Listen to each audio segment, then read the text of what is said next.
Good morning. This is Paula at the Jidon Library, and this is S.T.E.A.M Stories. Today, I would like to show you how to make a very simple but delicious for the birds bird feeder. But first, I want to read you a story called Sophie's Window. It is written and illustrated by Holly Keller, and I am reading this with permission from HarperCollins Publishers. Sophie's Window. The sky is so big, Caruso said. Do I have to do it today? No, Mama said, but you will have to do it soon. Don't think so much about it, said Papa. But Caruso couldn't stop thinking about flying. What if he got lost in a cloud? What if he got tired and fell? Splat! Maybe tomorrow, said Mama. Maybe tomorrow, said Papa. Maybe tomorrow, said Caruso. That night, there were no stars in the sky. The wind whipped around the rooftops and whistled between the buildings. It woke Caruso. He hopped down from the shed. Suddenly, a big gust howled across the roof and curled around him. Help! Caruso shouted, but nobody could hear him.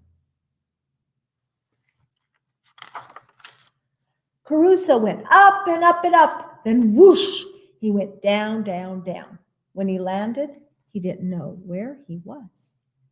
In the morning, big black eyes were looking at him. Hello, the dog said. I'm Sophie. Caruso thought Sophie looked friendly, but he couldn't be sure. I'm Caruso, he said in a very soft voice. Make yourself comfortable, said Sophie. It's a very nice day. Thank you, said Caruso, but I want to go home.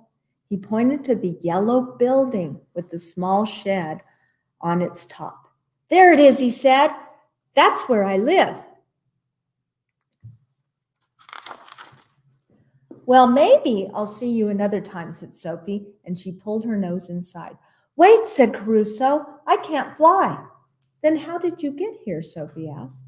Caruso told her about the wind.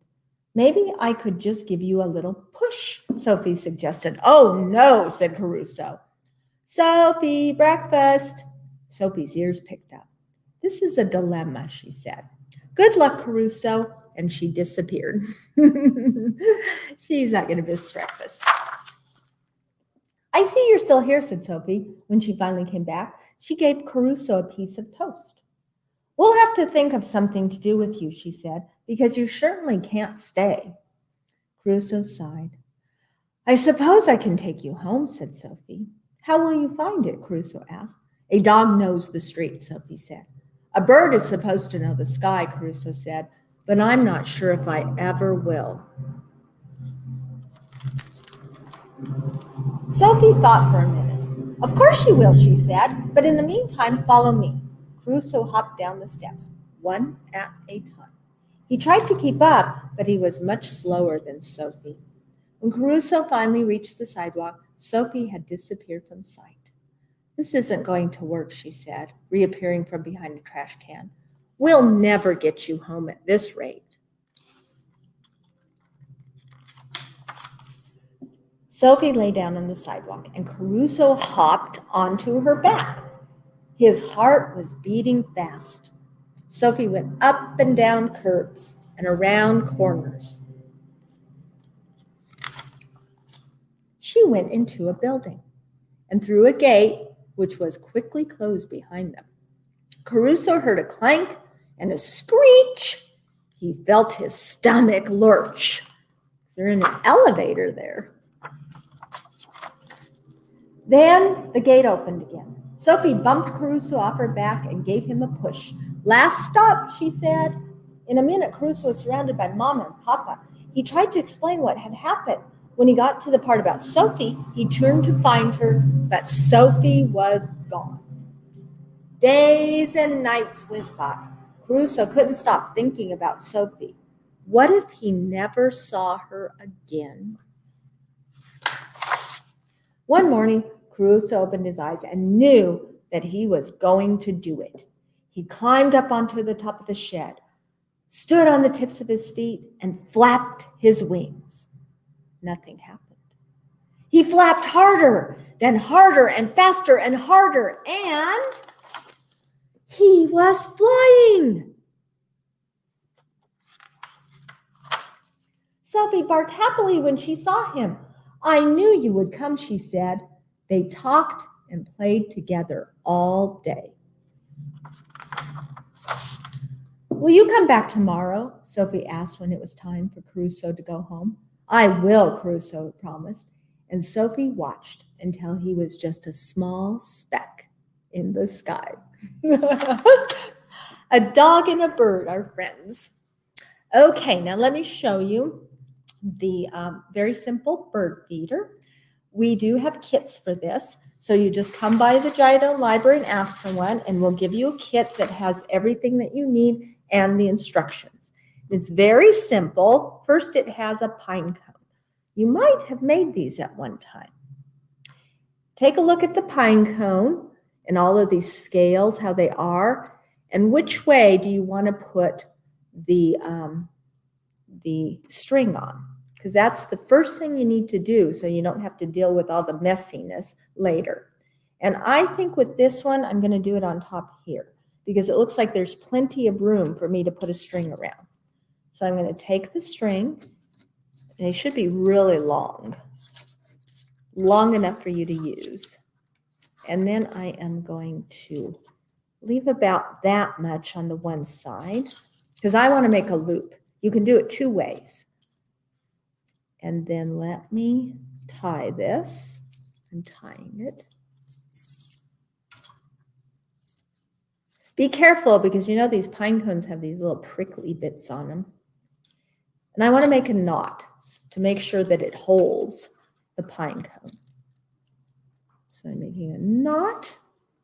And then there it is. So what you could do is either take this long part and tie that to a branch on a tree, or what I like to do is make a loop. I take the shorter end. I'm going to make it a little bit longer. Decide how big you want your loop. And then just tie these strings together. I want to make another knot because I want it to stay together. There it is. And then I'm just going to take my scissors and cut off the extra string. And that way I have this loop that I can just loop around a branch. Okay, now comes the fun part. Once you have the string on and you have a way to hold it, then you want to take the packet of peanut butter that's in the kit and a knife. And then you're going to put peanut butter on all the scales of this pine cone. Might take a while. Peanut butter is really nice consistency. So it's very easy to put it on. I'll do a little more because I think you got the idea. Put all this side so that I have enough peanut butter on this side. It's getting on my fingers. It's getting on my fingers. Okay, so you want to put it on the entire pine cone, the peanut butter, and then I took a plate and I put, it's going to be, there's the seeds. I think you can see them. I poured the seeds because you'll have a baggie of seeds in your kit. And then you can either press the peanut butter covered pine cone and look, it has a bunch of seeds on it. I have one that I did a week ago. This one I used the top to tie the string. And then you just take your seed covered peanut butter pine cone, put it down on a tree, and then you can watch to see what kind of birds you attract. That's the science part of this. The STEM part is watching birds. And this is a really good time because it's spring, so we should have a lot of different birds here by now. And you can take a look to see what birds like your peanut butter bird seed pine cone. And remember that this is a kit, so you just come to the Jidon Library and ask for the bird feeder kit. And thank you so much for joining me today. I'll see you next Monday.